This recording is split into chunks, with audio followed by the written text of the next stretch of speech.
is Nye McGee with EURweb.com. Mr. Jon Hamm, thank you for giving me your time today. Thank you for having me. What a pleasure. Of course, it's a pleasure to speak with you, sir. Listen, getting into the first couple episodes of this show, I'm like, oh boy, this is about to be a wild ride. Your character, of course, you play Andrew Cooper, a complex yet flawed and intriguing character, and I can't wait to see where he ends up. So, without giving too much away, what can fans expect from his journey throughout this season? Well, yeah, he starts in a pretty tricky place, and yeah, resorting to crime is never really a decision that people make from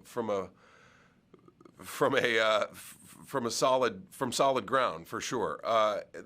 I think part of the fun of the show is watching how he has to manage this very delicate balancing act, and that's what it becomes over the course of the first season. Him really trying to keep all of these plates spinning at the same time. Now, speaking of him managing this chaos without spoiling anything once again, like I said, I can't wait to see what happens next. I just started watching it. Will we, the viewers, the audience, be surprised by where Coop ends up when this series concludes? Yes, I really do think so, especially this season. Now, fortunately, we got picked up already for a second season, so there will be a continuation of this story. But I think the ending of this season is very satisfying, especially as you see how it starts.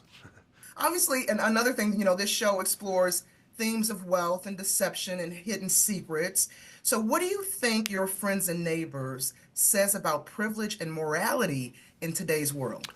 Well, I think it's kind of an observation of where we are. I think a lot of people look at what people that seem to be very privileged and very wealthy and the kind of 1%, as you say, and looking at the decisions they're making and are pretty unhappy with how the wealthy and the elites and are making decisions that are truly affecting other people negatively. Honestly, you don't have to look much further than who's in the White House kind of dismantling things right now to see really how people are unhappy with what's going on. And I think that this show kind of resonates a little bit with that dissatisfaction.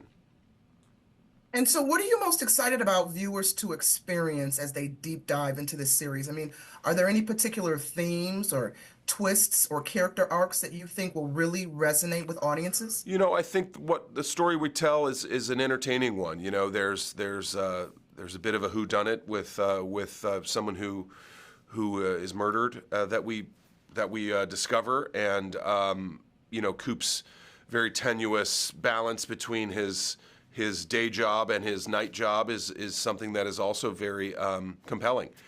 So what Jonathan and the writers have done is really tell an entertaining story over the course of this season.